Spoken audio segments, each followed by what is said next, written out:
Hey, hello. Hello. All right, and there, we're ready. Well, good evening, everybody, and welcome back to our Sunday night offering of astronomy edutainment. Edutainment, the Sunday night astronomy show. Yay. What we do. My name is Chris Kerwin. I'm the creator of the social media channels known as Astronomy by the Bay. I am also an amateur astronomer and a member of the Royal Astronomical Society of Canada. Yay! Yes, sir.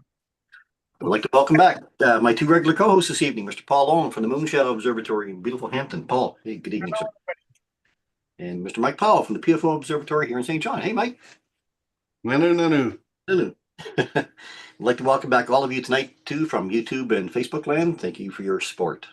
Now, on tonight's episode of the Sunday Night Astronomy Show, May 3rd is celebrated as International Astronomy Day, a day when amateur astronomers from around the world help to promote space and astronomy by offering public outreach events of all types. Now, this year, one of the events is a RASC Canada involvement in conjunction with the 170th online Global Star Party presented by Explore Scientific. One of the organizers of this event is Professor Karim Jaffer, a member of the physics faculty at John Abbott College in Montreal. Now, Karim has been a researcher in physics and science education since the early 2000s, having served and coordinated several provincial projects in math and science education across the secondary, general, and vocational college and university levels. Karim has previously taught physics, mathematics education, and exercise science at Bishop's University and physics at Carleton University and at Marianopolis College. Karim has also served as an executive for local community education boards many times during his teaching career. Karim has been the public events coordinator for RASC Montreal Centre since 2016, helping re-establish the IK Williamson Astronomy Library and coordinating both public events and outreach activities throughout the Montreal area. Karim is also the chair of the Education and Public Outreach Committee of the Royal Astronomical Society of Canada, pioneering a new program called Creation Station to encourage youth to embrace their imagination and interest in space and astronomy. I doubt there's a more passionate individual in Canada that is in educating people of all ages in the wonders of astronomy throughout his outreach, for sure. Karim will be on and page 3. Sorry. Karim will be discussing the details around the upcoming Global Star Party on May the 3rd, and it is a great pleasure to welcome him back to the program. Welcome, Karim. Hi, Chris. Hi, everyone. Mike, Paul. Nice to have you here. It's so nice to be back on the Sunday Night Astronomy Show and with Astronomy by the Bay. I mean, I follow you. I follow everything you guys do and put out there. It's just inspirational when you're out there and sharing your views. And the Sunday night show, I mean, 170 GSPs feels like a lot to us. And then I look at the number of SNAS that you guys have done, and it's just mind-boggling. Yeah, it's mind-boggling to me that we even stuck together this long too. So anyway, but that's the East Coast hospitality as well, right? That's what it is too. Okay, also tonight, Binal Bud will return with another fine binocular target to enjoy.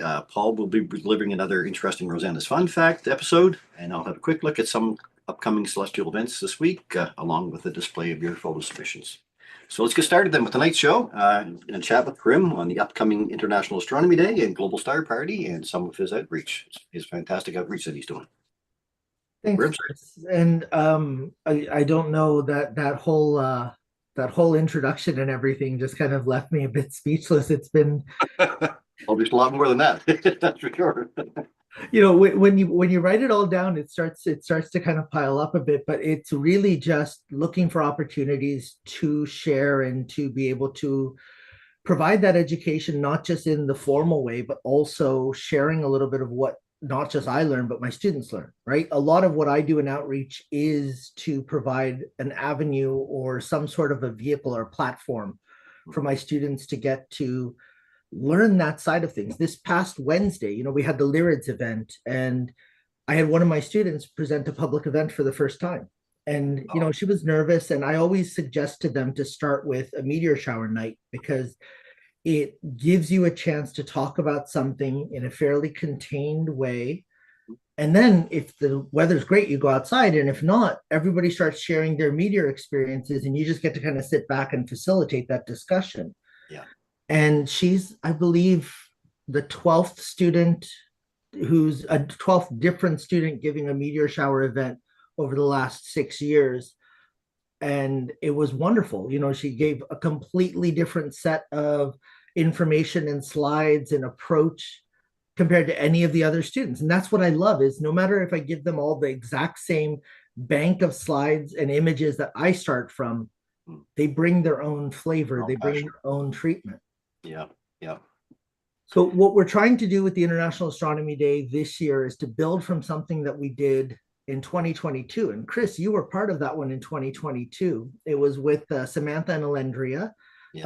And I had come up with the idea based on the Global Star Party that I had done the year before with Explore Scientific, that RASC should do something like this. And we did, about an hour and a half. And I called in from Montreal where we had a full day event and I had a few pictures and a few video clips. You shared a view live from your backyard. We had an attempt at a session in Toronto that unfortunately didn't work out.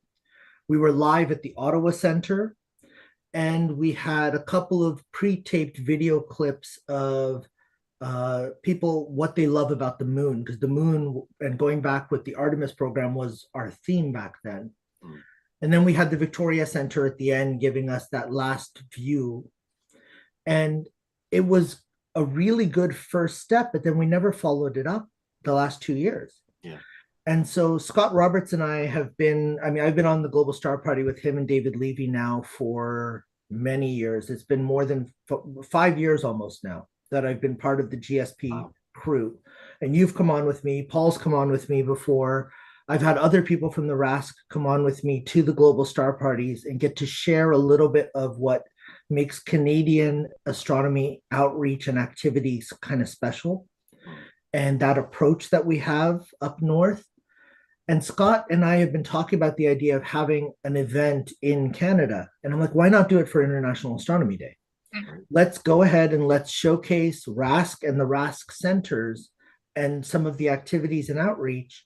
And let's do it in a way that really kind of shares the passion that we have from coast to coast, and hopefully to the third coast as well.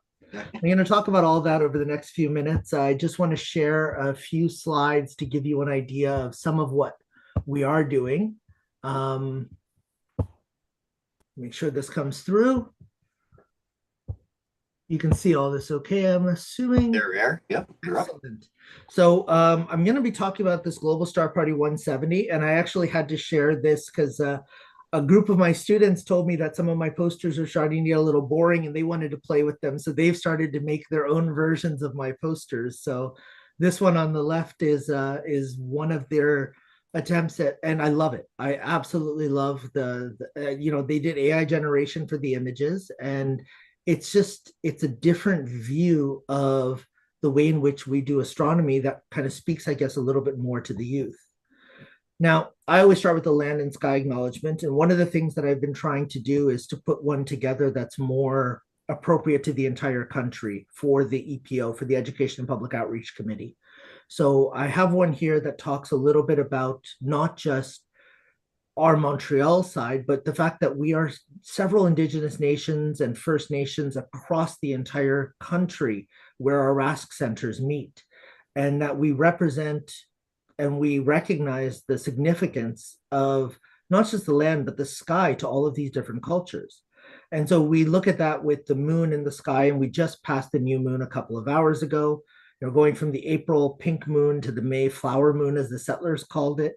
But I always love looking at the First Nations names for the moons, and the Mi'kmaq name with the frog croaking is what you're going to be listening to for the next 3 weeks going out there in the spring in the East Coast, right? You're going to hear that squash in every single riverside, lakeside area, bayside that you go to. You're going to get to hear that. And then across the rest of the country, the budding moon, the idea that the flowers are really taking off, is going to be hit as well with the Tulip Festival in Ottawa towards the end of the month of May. So on the Education and Public Outreach Committee side, we work on a lot of different areas right now. We have citizen science initiatives that I know some of our members that are in the audience have been starting to work on, including for the lunar eclipse this last month. We did shadow crater timings with Randy Enkin out in Victoria. We have the NOVA program revision that some of you even participated in, right, Paul? The NOVA program will be coming out very soon. We're working on supporting new student clubs at all different levels. We have a new set of novice materials that's coming out for observing activities that are seasonal, that are based off of some of the early work from Linda Puglia and Tony Schelling. And then the big thing I've been working on is this May 3rd International Astronomy Day live event and David Dunlop Observatory event. So I just want to say from the outset, if anybody has questions or if you want to be part of any of these initiatives, if you're a RASC member or if you're not and you want to learn a little bit about what RASC does, email me at outreach@rasc.ca and we can continue the conversation. But this big International Astronomy Day event that we've been coordinating is a hybrid event. There's an online global star party from 7 p.m. to 11 p.m. And during that star party, we're going to have 2 in-person sessions at Canada's largest telescope. That's the David Dunlop Observatory in Richmond Hill. And this is one of the first posters that I put together for this event.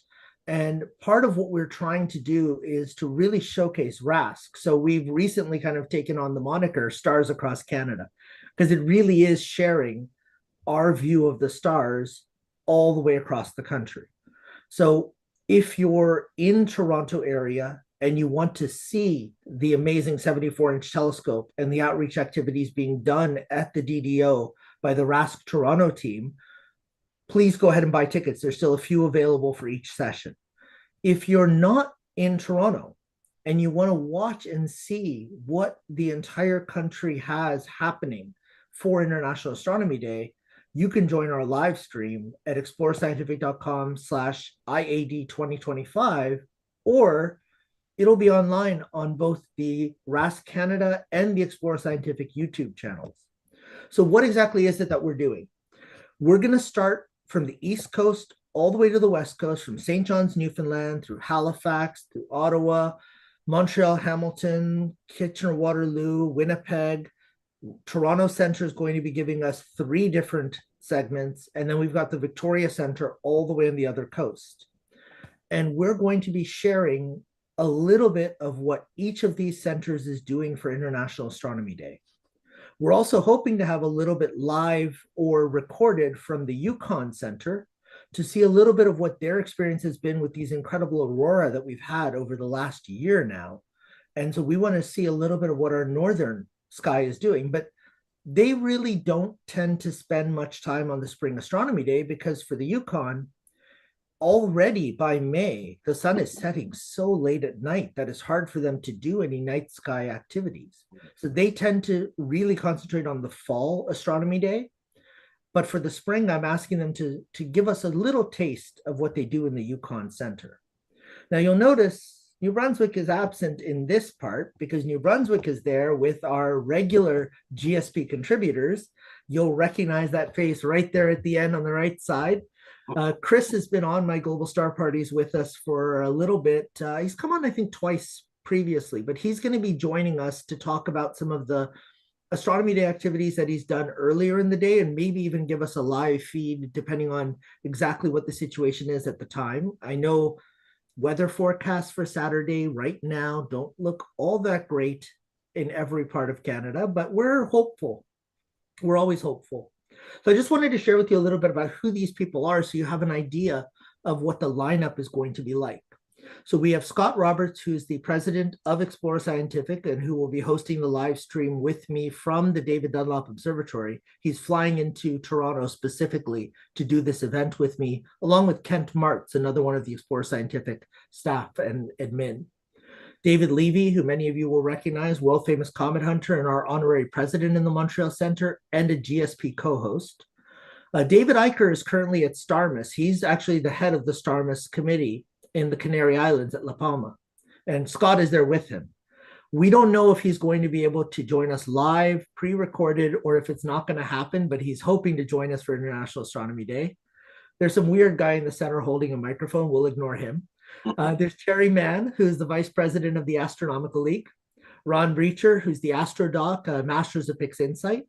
And Adrian Bradley, who is a wide field astrophotographer from Michigan, who's also a member of the Rask Sarnia Center. Now, these are the people who are normally on global star parties. We also have Michael Watson, our president of Rask National, and Randall Rosenfeld, who's our Rask archivist, who's going to be talking a little bit about cross-border collaborations in astronomy through the history of Rask. Then we have the York University AICO Observatory, and we're going to have Elena Hyde joining us from there. We have John Percy, and John Percy is a past Rask president. He is a 60-year outreach career specialist, and he's now retired and giving astronomy talks to seniors. So he's going to talk to us about the astronomy outreach that he's done, building programs in the EPO, building programs in the American Society of the Astronomical Society of the Pacific, the Physics Teachers Associations in Ontario, and more. Betty Robinson, who is our this year Simon Newcomb winner for the Rask, she wrote this book, Elizabeth's First Total Solar Eclipse, the fourth in the Elizabeth series and the second about astronomy. And she's going to give us just a little taste of why she writes about space for kids and what these books entail and what she's trying to do with delivering this message to kids, to youth. And then we're going to have a recorded presentation from Deborah Saravolo in BC, who is going to share her astrophotography from a bunch of different aperture sizes.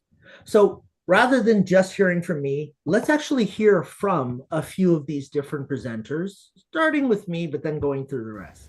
My name's Karim Jaffer. I'm the chair of the Education and Public Outreach Committee of the Royal Astronomical Society of Canada, and I am looking forward to celebrating International Astronomy Day with you on Saturday, May 3rd, starting at 7 p.m. Eastern Daylight Time with a live-streamed global star party. It's GSP number 170 with Explore Scientific, or you can join us here in person at the DDO Observatory in Richmond Hill. Check out explorescientific.com/RASC Astronomy Day for more details. Hi, everybody. On May 3rd, the Royal Astronomical Society of Canada is going to host the International Astronomy Day at the David Dunlap Observatory in Metro, Toronto. You can join us for a program full of speakers. It's astronomy across Canada. It's going to be an awesome evening. Explore Scientific is going to be there. Scott Roberts and I are both going to be there hosting events and broadcasting live that evening. Be sure to join us. My name is Quentin Weirich. I'm the Outreach Coordinator for the Royal Astronomical Society of Canada here at the David Dunlap Observatory in Richmond Hill. I'm so excited to welcome you all out to our International Astronomy Day event on May 3rd, 2025. It's going to be a really exciting live stream beginning at 7 p.m., but there's also going to be events here at the David Dunlap Observatory for you all to come out and check out yourself. I really hope to see you all there. Hello, I'm John Percy. I'm a professional astronomer from the University of Toronto, and I'm looking forward to taking part in the events on May the 3rd, International Astronomy Day. I've been a member of the RASC Toronto Centre since 1961, and I've always promoted and supported the outreach, education, and research work that members of the RASC do so well. So I'm looking forward to seeing you there on May the 3rd. Thank you very much. Hi, I'm Deborah Saravolo from British Columbia. I'll be part of a global star party for International Astronomy Day, where I'll be giving a tour of my observatories and the equipment I use to do astrophotography. It's on May 3rd. Hope you can join in. This is Ron Breacher, the AstroDoc. I'm looking forward to seeing you on International Astronomy Day, May the 3rd, when I'll be participating in the Global Star Party at the David Dunlap Observatory. Hope to see you then. Hi, I'm Phil Morrow, and I'm the chair of the DDO Committee for Rask here at the David Dunlap Observatory, and I'm looking forward to May 3rd for our International Astronomy Day and Global Star Party, where I hope to show you all our beautiful telescope in action. So I wanted to take a few moments just at the end here to talk about the DDO specifically and why we chose the DDO for the site for this specific event. Those of you who've seen the David Dunlap Observatory will know it doesn't really need that much more explanation, but those of you who haven't, it's a 74-inch telescope. It's the largest in Canada. At one point, it was it's the second largest in the world at that time. It is an incredible beast. It's been a research observatory for a long time before light pollution took over the northern part of Toronto. And while it was a research observatory, it provided the first experimental evidence, the observations of the stars close to the center around a black hole, Cygnus X1. And it's the very first time we had real concrete evidence that something there was in a small enough space with a large enough mass that there was no way to explain it other than with the idea that it's a black hole. Now, it is a heritage site here in Canada. It was denoted that just a handful of years ago. But it's not part of the Alliance of Historic Observatories, which was recently created, and Scott is one of the leads of that committee. And the Dominion Astrophysical Observatory was recently added to the list of the historic observatories across the world.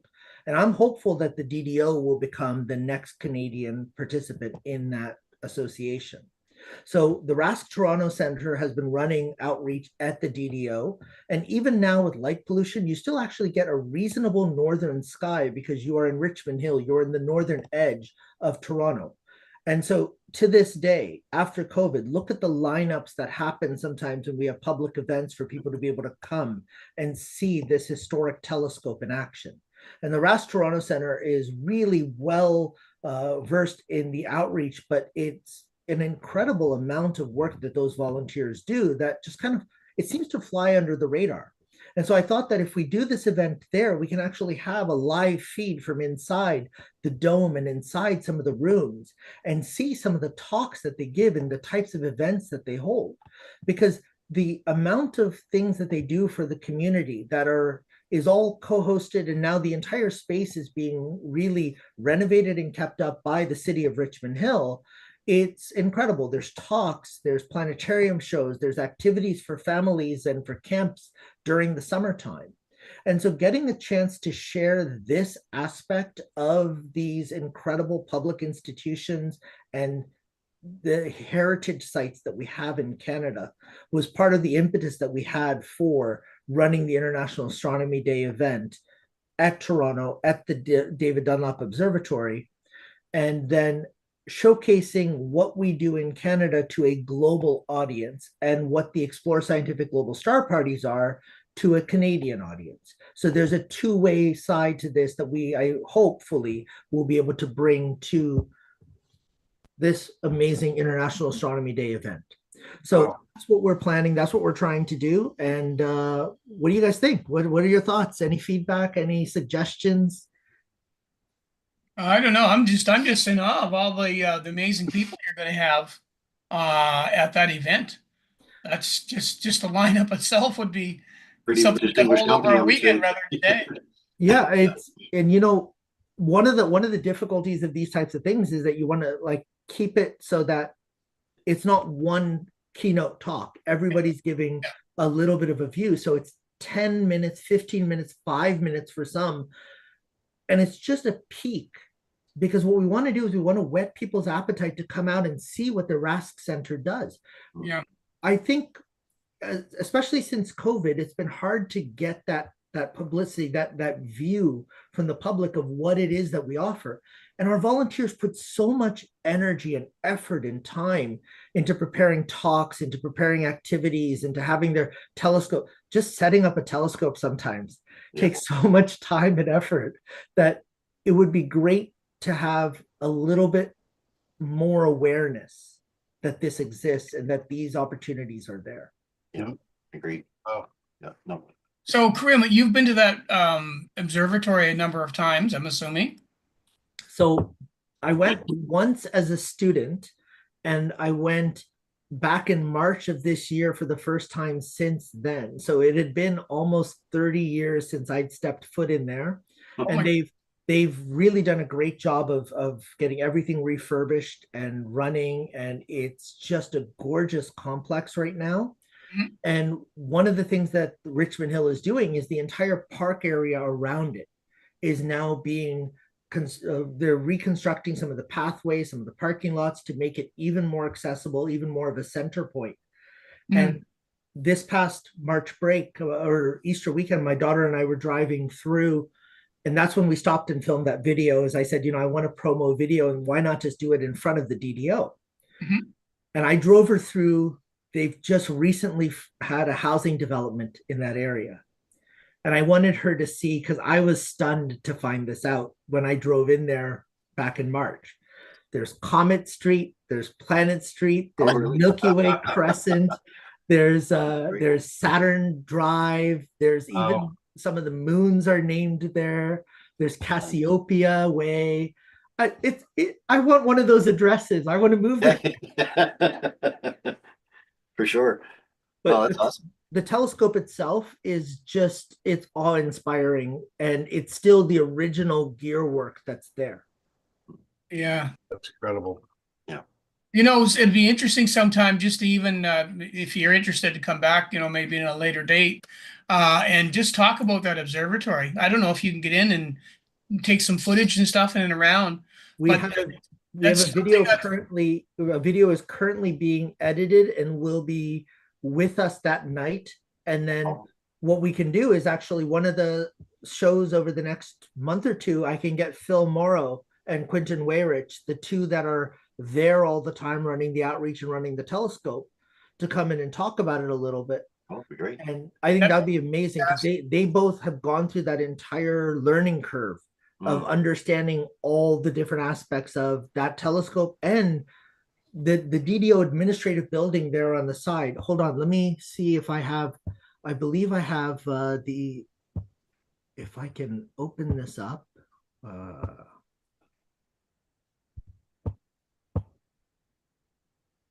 There on the right, do you see that building is the administrative building? Right. And it has in the basement the old mirror grinding area and everything. And on the roof, there's actually 3 domes that no longer hold telescopes, but they used to. And so part of the question is long term, will they actually recreate the previous usability of this building and put new telescopes in there?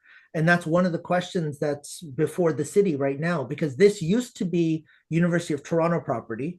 They sold it off to a corporation who then weren't able to run it, and it started to kind of fall apart. And then RaskTO started running events there again, but it was still kind of in a bubble in terms of who owned it or who ran it. And then the city of Richmond Hill took it under their wing. And that's why the events there are ticketed, is because the city of Richmond Hill pays for security, they pay for all the maintenance and upkeep and everything.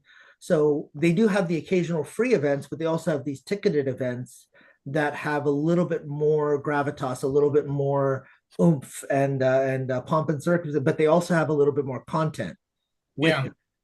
And so the entire grounds are publicly accessible during the day. It's just a gorgeous area to go and walk through. But going inside those buildings and inside those domes, and we're going to be streaming from the library room. The library room is incredible. And I want that library, and I want to also at the same time donate stuff to the library. Just I want to open up and read every one of those books. Yes, And sir. we went into the basement, and there's shelves of books that they haven't been able to put out in the library because they still need a little bit of love and care, right? So there's work to be done. So I'm hopeful that if we can draw a little bit more attention to the work that they do at the DDO, and a little bit more volunteering, a little bit more of the attention to the historic aspect of it, that then there's an ability to do some of those things, take care of some of those books and make the space a little bit more accessible to students, to youth, to seniors, to us, to let us be inspired by the history of astronomy in Canada. Yeah. So that's something that they kick it out quite a bit in the summertime, is it? So they do. They have movies there. They have events there. They have camp nights there, or camp daytime programs and things. Yeah. And some of those are run by the city, and some of those incorporate in the volunteers from Rask Toronto. And the public events, the star parties at night, it's the Toronto volunteer team that runs most of those. Okay. So I wonder, like, if you talk about something like that, how much of a destination that could be for astronomers that don't know anything about it, because there's a lot of people in this part of the country that don't even know that place exists. No. This is part of what surprises me. So we don't know much about the DDO. Mhm. Then you talk about the DAO out in Victoria, and some people know it's there, but almost nobody's been. You've got the Algonquin Radio Observatory that's right in the middle of Algonquin Park and was the very first interferometry interferometry observation was done between Algonquin Radio Telescope and Dominion Radio Telescope, which is where the chime is now.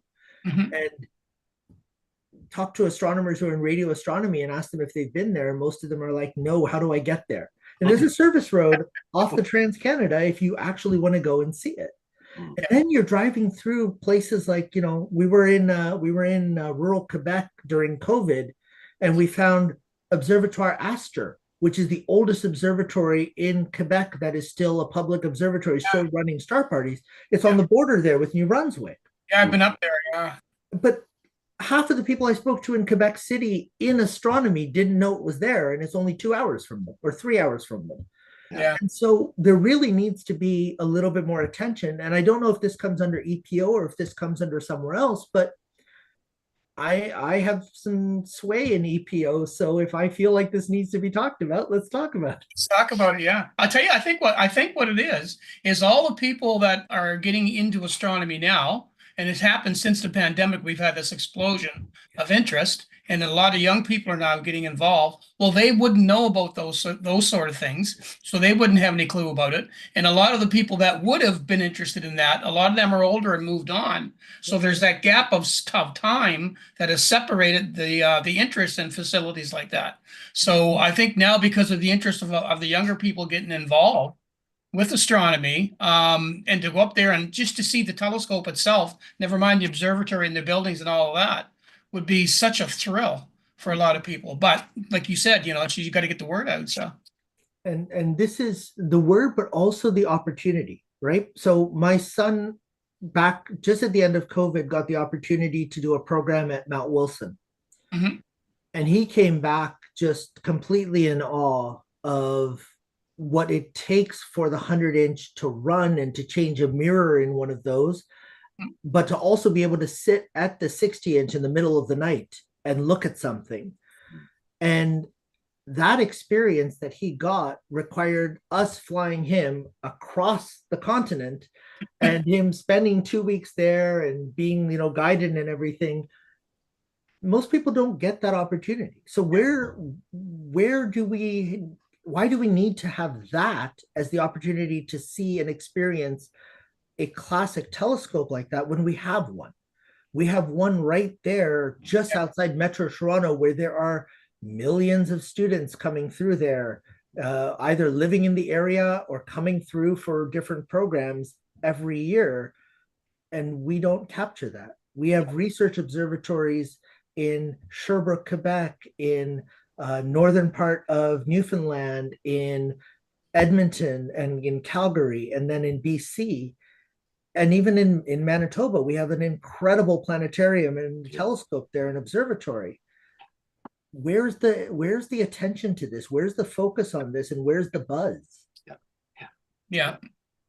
That's always been a dream of mine, to do a across the country tour of all the I thought about it just home built observatories, but now knowing that there's actually a lot of observatories that are built from coast to coast. There's quite a few if you actually go across. I don't know how many, but it'd be interesting to do a cross Canada tour of the observatories. That would be so much fun. So one of the things you three know Jenna very well, and you know that I frustrate her sometimes because I keep coming up with ideas, and as soon as I come up with an idea, if I verbalize it, it means I want it to happen, and I'm going to try to keep pushing for it to happen. So Paul started this. I want this to be clear. Paul started this, not me. But Paul, what if over the next year or two, you and I and maybe a few others from the EPO or from other parts of Canada, we create a map where we identify the different observatories that have public access or public programs and pin them on the map and have the local RASC members or RASC centers go and create a little 30-second, 1-minute video for each of those pins and we make this dynamic map, and we tell Jenna, put this on the RASC website. This is the Historical Observatories of Canada tour. Yeah. Yeah. That'd be Really? fun. What a project. Okay, so now it's recorded on YouTube. We You and I get can't get out of this. We both It's on said tape. that this is a good idea. And I even saw Chris and Mike nodding their heads. So there's 4 of us working on it at least. And there will be some people in the audience that might email outreach@rasc.ca to tell me you want to be part of this. Yeah, And once go. the International Plug in. Astronomy Day is done, once our novice seasonal observing activities are out and to the centers, this will be the next project that I work on aside from getting NOVA out. Does that Hey, sound it'd like be a great plan? it'd be great to have some of them on our program. It would It's be nice great to have a those first operators on this the show. program. You know that? It's nice to have a first. Yeah. There you Yeah. go. You guys just created an EPO activity, and Jenna's swearing under her breath wherever she is watching us. Why did you invite him on that show? I'm gonna see Oh, her next it- Saturday. She's gonna be coming there, but she's told me that she doesn't want anybody to know because she doesn't want to come on. So now I'm gonna make sure she comes on the GSP 170. a whole new project. She has to wave hi and say, Sunday night astronomy show. I'm mad at you guys. I'm gonna make sure she gives that message. Look, it would be great to have some of the operators across the country join us on the program if they wanted to come in and do a little clip on their Yeah. particular observatory and what's happening with them. We'd That would love be to have guests wonderful. on as you know. So yeah, that'd be great. Yeah. All starts with a phone call, right? That's all it is. Yeah. It does.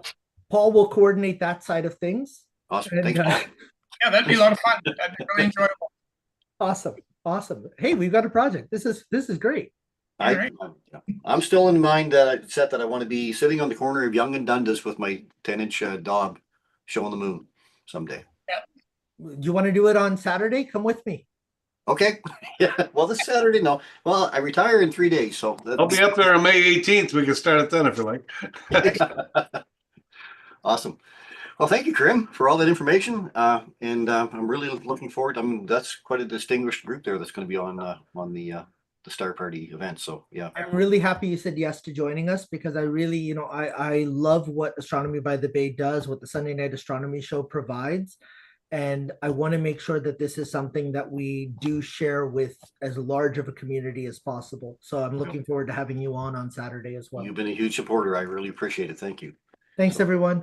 Okay. And all right. So let's hop on then to a Vinyl Bud maybe next. Mike? I know, but after that, Yeah, sure. uh, It's a reach. alrighty, he should be up on the screen here. Binocular target of the week this week by Bino Bud is Kimball's kite. Yes, sir. Now, we've talked about kites before, but never a Kimball's kite. This is a first for Bino Bud. A grouping of stars in the shape of reminiscent of a kite with the nice tail of stars lying in the northeastern part of Cassiopeia, actually, close to the constellation border with Camelopardalis, Camelopardalis. That's it. One of the several small asterisms by Father Lucien Campbell. So it takes his name as Kimball's kite. This grouping of stars is also sometimes referred to as the kite cluster, though it is not, in fact, a true star cluster. The stars are widely separated from each other, so even though people call it the kite cluster, it's not a cluster. So how would I find it in the sky? And again, if it wasn't cloudy, you go out at 10 o'clock at night, orient yourself 336 degrees northwest, look up, you'll see the W of Cassiopeia. We've been looking in this area lately. And again, that long part of the W, if you just draw that line from those two stars right up towards Camelopardalis right here to that bright star, guess what? There is the kite cluster or Campbell's kite right there. Closer look, here you are. It looks like the big triangle on top and the nice tail coming down. It stands out pretty good. In 10 by 50 binoculars, again, it stands out really well. It takes up a large portion of your field of view. You get to see it and it stands right out. It's not something you're going to miss. You'll see the kite in your field of view when you're sweeping across it. Compared to the full moon, easily 2 full moons in size. So an easy target, bright stars, and yeah, if you look up, you're going to see a kite. As simple as that. Are you ready for this one? How do you get clean in outer space? You take a meteor shower. That's Binocular Target of the Week by Bino Bud. Are we ever ready for them? I don't know if we're ever really ready for them, but Oh man. Stick Yeah, around, that's folks. It gets better. They just Yeah. kind of pop out there, you know? They it pop can only get better. Yeah. Awesome. Thank you, Mike. out. Somebody's got to do it. There you That's go. Hey, Paul, you have a Rosanna's fun fact up next. I do.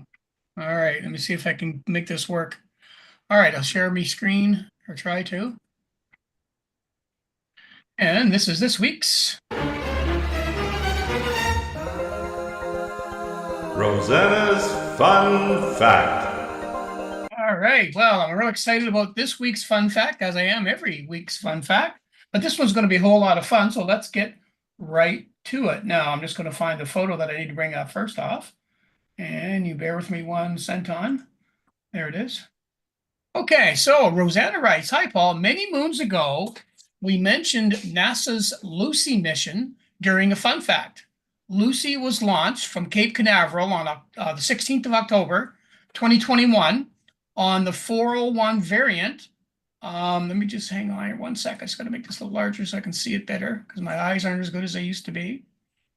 There we go. On the 401 variant of the United Launch Alliance Atlas V launch vehicle. It gained one gravity assist from Earth a year later on the 16th of October, 2022. Now, gravity assists, first used in 1959 with the Soviet probe Luna 3, is a type of spaceflight flyby. Think of it like a gravitational slingshot in an orbital mechanics, which makes use of the relative movement of gravity of a planet or other astronomical object to alter the path and speed up a spacecraft. A gravity assist can greatly aid space travel by saving propellant and reducing expense. So here's another way to look at a gravity assist. So this is Sisyphus takes the easy option. After making a flyby of the asteroid 152-830 Dickinich in 2023, Lucy gained another gravity assist from Earth in 2024. Now wait, that's 2 different years. You might be wondering, how did that work?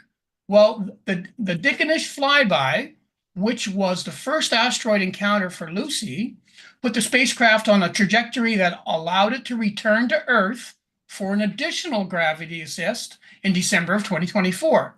This gravity assist, the second for Lucy, boosted the spacecraft's trajectory, enabling it to explore the main asteroid belt and eventually reach the Jupiter Trojan asteroids. Now, this is an image from LORRI of the Dickinich and an unexpected satellite. Lucy's first, and I'll make it bigger. There we go. So Lucy's first asteroid encounter, the flyby of Dickinich, also served as a systems test for the mission, as well as helping to refine the spacecraft's trajectory. The flyby additionally revealed that the unexpected presence of a satellite orbiting Dickinich named Selim. Both Lucy and Dickinich, which is the Ethiopian word for Lucy, are named for the Lucy hominin fossils discovered in 1974. Now pay close attention to the first names of the discoverers. So down the bottom, they were discovered by Donald Johanson, Morris Taleb, Eve Coppens, and Tom Gray. Now, the reason the name Lucy was used for what is also called Mission 13 is that the study of Trojans could reveal the fossils of the planet formation, materials that clumped together in early history of the solar system to form planets and other bodies. So a fossil to hoped for a fossil connection existed. The hominid was named Lucy by Pamela Alderman after the 1967 Beatles song Lucy in the Sky with Diamonds was played loudly over and over the whole evening in the expedition camp after the first day of excavation. So Lucy's payload includes these 3 elements: L. Ralph, a panchromatic and color visible imager, an infrared spectroscopic mapper, and Lori coded in the third one. Just a second, I'll get back to that.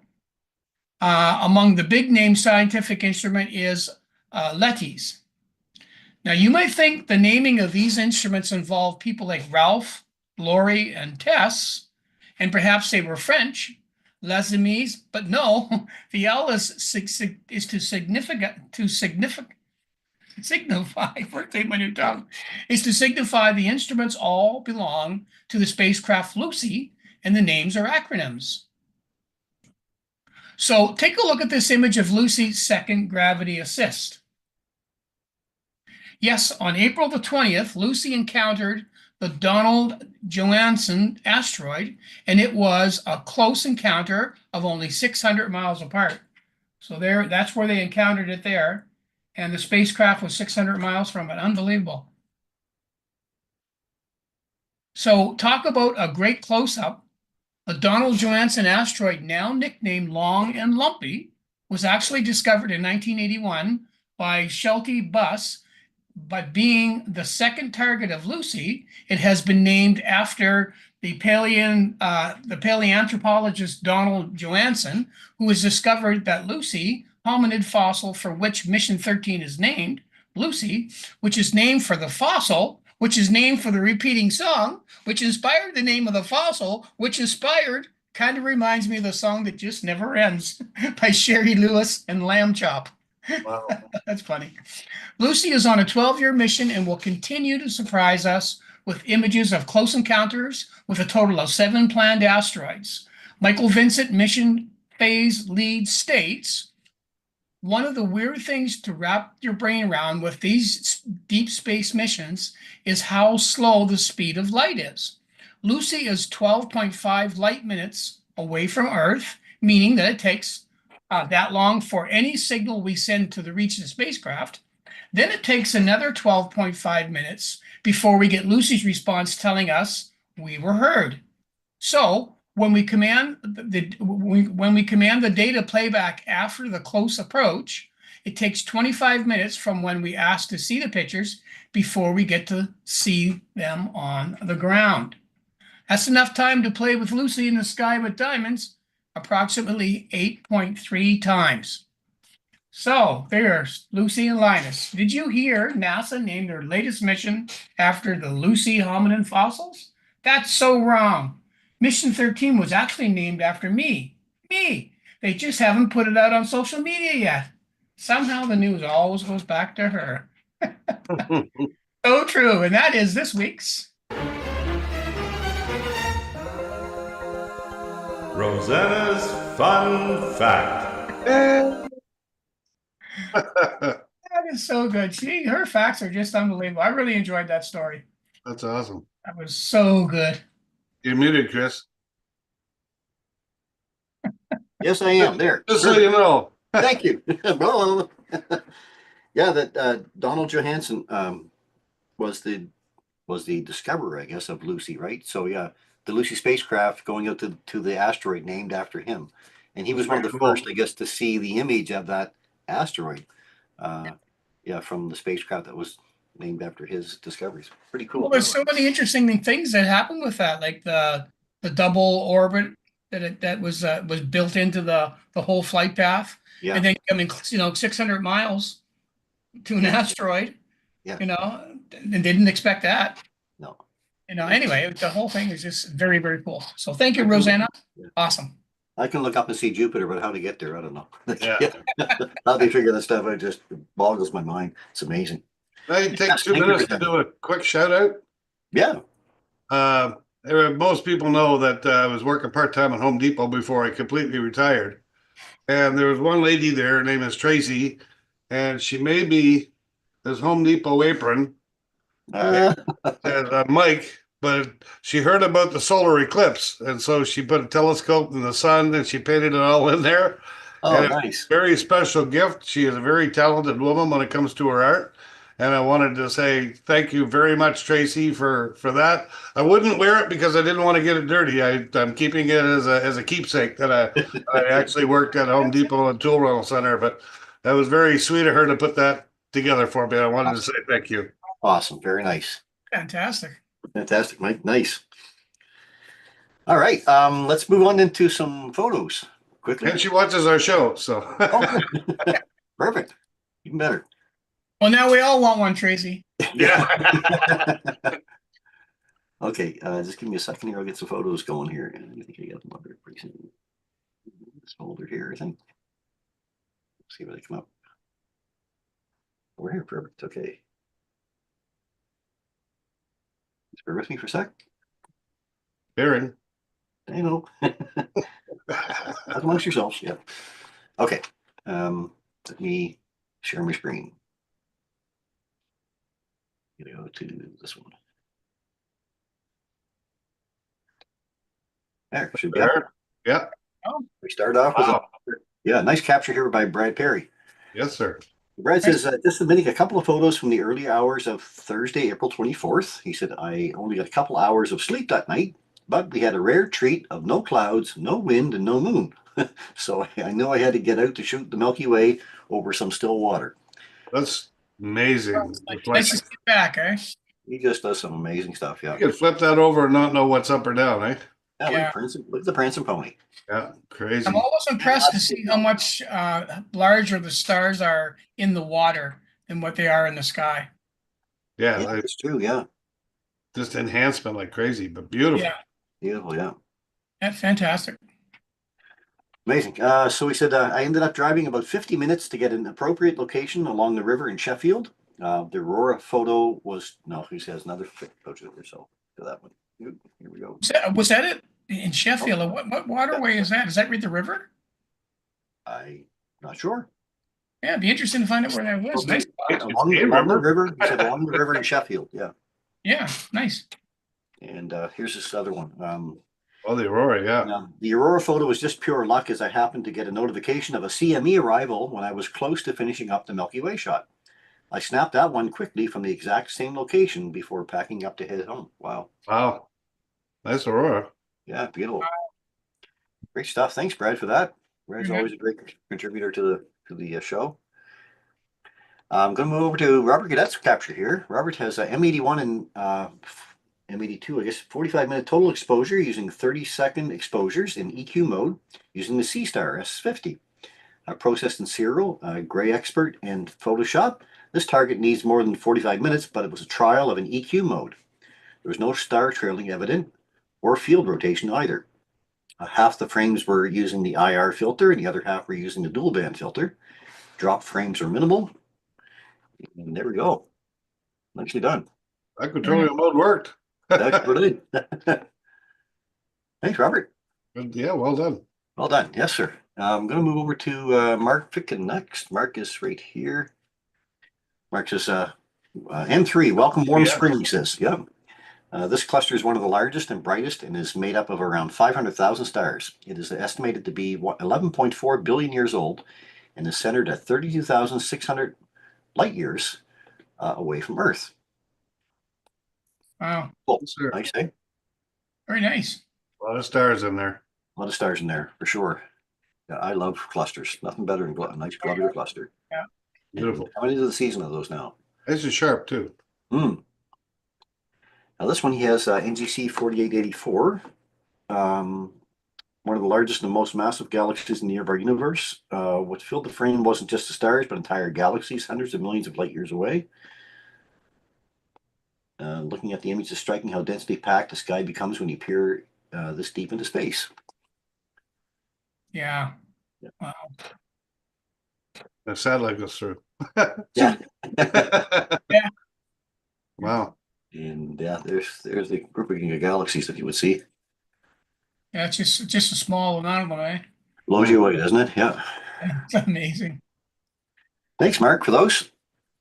I'm going to move now to Jennifer DLG's picture here. She had managed almost an hour's worth of data on this image of M64, the Black Eye Galaxy, before the clouds rolled in. She said, the clouds rolling in, yes. Yeah. Doswell clouds. Not Yeah. bad. Nicely done. Nice capture. Great job, Jennifer. Mr. Powell's capture here. That's a- First well, attempt. that was Yeah. a first, yeah. That's with your new rig, eh, Mike? Yeah, I just the focal length is only 270 millimeters, so there's a lot of sky there, right? But Yeah. I just wanted to throw it out and literally on the deck here of the garage, and I fired it up there, and I got 10 minutes before the clouds rolled in. But it still needs a little bit of work getting the focus finer tuned. But other than that, I was happy that everything worked. Yeah, no, looks great. Looks really good. That's Good stuff. M92 Yes, sir. Okay. in Hercules. Yeah. Yep. The beauty. All Nice. right. Let's gonna go over to a few shots from Francois Theriault here now. So Francois puts these up on the St. John Astronomy Club page. I got to get him to start drinking them in because I go mining for pictures from people to find these ones. This is Nice wall, eh? there he is, the Cygnus wall. Yeah. AGC 7000 North American Nebula in Cygnus. Now, when you have endless cloudy skies and clouds, you simply reprocess your old data. This one is from a couple of imaging sessions during the summer of 2024. Yes, sir. This wall is known for its turbulent clouds of gas and dust lanes obstructing part of the nebula. The equipment used was a Skywatcher EvoStar 100 ED with focal length of 900 millimeter. Camera was a ZWO ASI 1600 millimeter Pro, and a total of 5.8 hours of exposure time. Can you zoom in on that bright star on the top? Right here. Yeah, a little further. That looks like a beautiful painting. You know that? Yeah, it does, doesn't it? Look at the little crab legs coming out. Yeah, no, I saw the diffraction spike, and he was using a refractor. Mm. Anyway, the detail in the wall itself is fantastic. Wow, eh? Yeah. Crazy. It's too bad I never looked at that part of the sky. Yeah. That was one of my first targets. I actually started to get a little progress on it. Yeah. He did a fantastic job on it. Beautiful. Beautiful job, Francois. Here's this capture of the Crab Nebula. Crabs, yeah. Nice. Unreal. Located in Taurus, the Crab Nebula is a remnant of a star gone supernova in 1054. It is also identified as the red eye of the bull. That's a small object too. It's Yeah. I never shot that one, Yeah. That's beautiful. It's really you nice. got a lot of detail for such a small object. Yeah. You're right. An Astrotech AT8 Newt, focal length of 800 millimeter. The same camera as before. Exposure time 4 hours. Yeah. Nice, eh? No, it turned out really well. Nice. Yeah. Lots of detail. Amazing stuff. And the final one here from Francois is this one. The North American Nebula. Yeah. NGC 7000. It's a reprocess of my data from last summer. He said this is an emission nebula that is roughly 10 times the size of the moon. It gets its name by its resemblance with the continent of North America. Yeah. I can Telescope believe it. 10 times the size of the moon. I can see the Gulf of America on there. Don't That's right there. I think it's even named, isn't it? Yeah, right in there. And Cuba's even in there. Look at that. Now this is taken with the telescope, an Astrotech AT72 ED, my little refractor telescope. Yeah, nice, eh? They 430 millimeter ZWO ASI 1600 millimeter Pro, and total of 8.7 hours of exposure time. Wow, So, right? see what your telescope can do. I know, but I just like to look through the eyepiece. Thank you very much. I see. This is what I do, Paul. I share your photos. You guys make the investment in money. That's great. Take all the investment you need, and I'll share your photo on my page. Quite happy with doing that. Yeah, good job, Francois. That's Great job, Francois. yeah.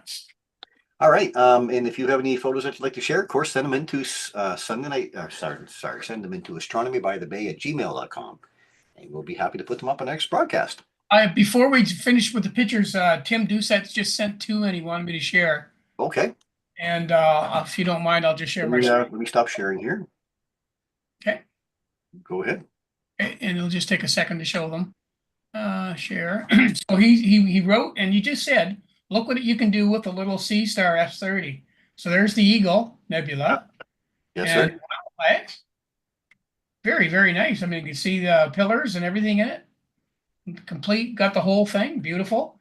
And he also got, excuse me, M51. Yes, sir.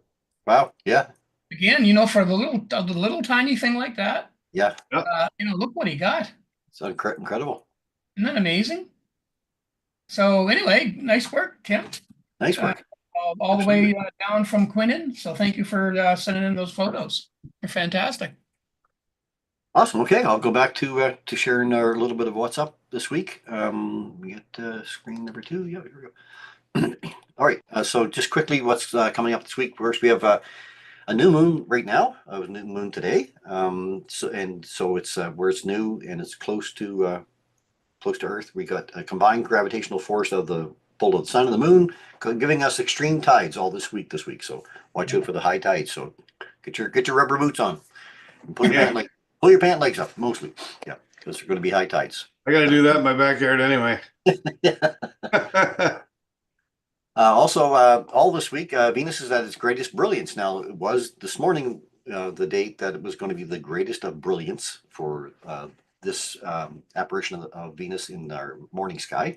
But of course, 4.77 today, 4.76 tomorrow, 4.75 the next. There's not going to be very much throughout the week, so you should have a great time enjoying the view of Venus, even right now till about the 1st of May, I believe, before Venus disappears from our morning sky again.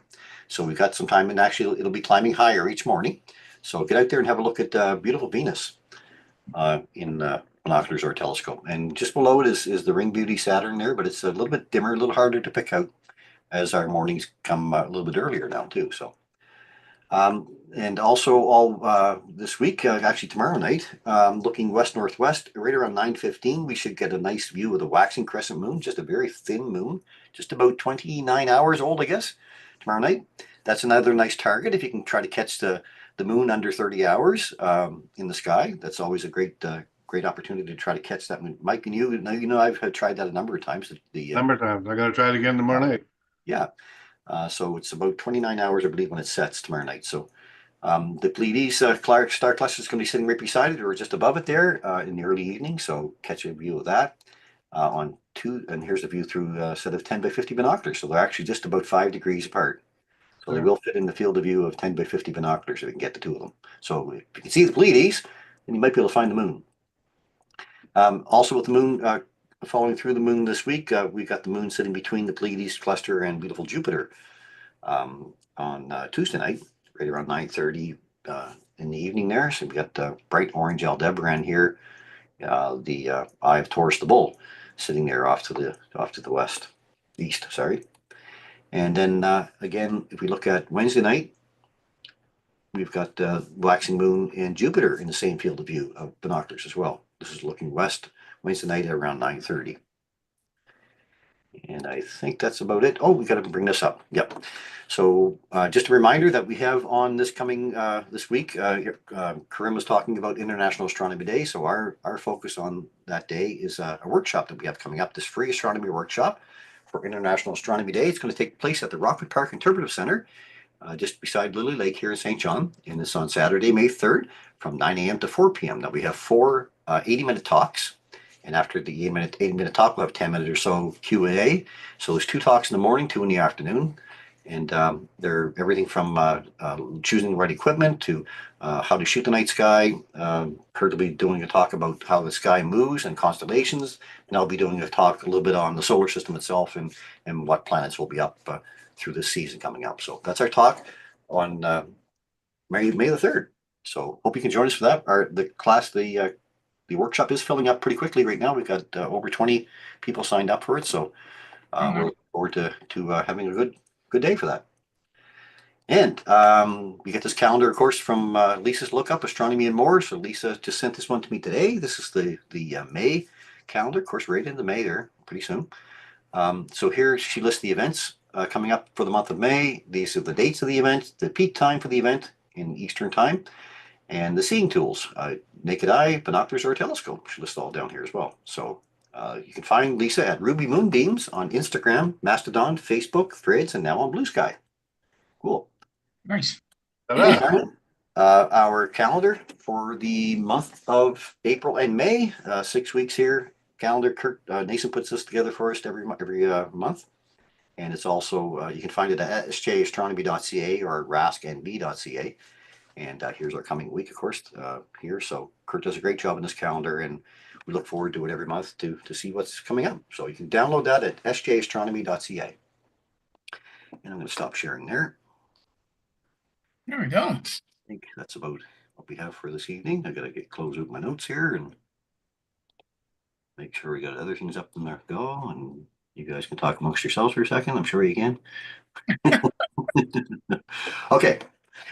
All right. Well, so that's our program for this evening. Hope you enjoyed the program tonight. Special thanks, of course, goes out to Professor Karim Jaffer. Thank you so much for joining us, Karim. Yeah. Look forward to Astronomy Day next weekend, and please come back and join us again in the future anytime. Special thanks too goes out to Rosanna once again for another interesting Rosanna's Fun Fact. Thank you, Rosanna. And you can find Rosanna at Rosart Sky, ROSARTSKY, on YouTube. So you can find out. You can find all of her Rosanna's Fun Facts episodes. Rosarski. There you go. Yeah. Special thanks too goes out to all of you who share our program with your family and friends. Trudy Allman shares it like crazy for us. Mark Pitkin is also a great share for us as well. So thank you both. Remember too, we do love getting your photos, so send them in to astronomybythebay@gmail.com, and we'll be happy to put them up on our next broadcast. So I guess, guys, until next week, wishing everybody clear skies. As we like to say, open your eyes to view the skies and keep your scopes pointed up. Figure two. It's that tight. And thank you, everybody. Have a great week. What does Rosanna do in the winter? She was Owski's.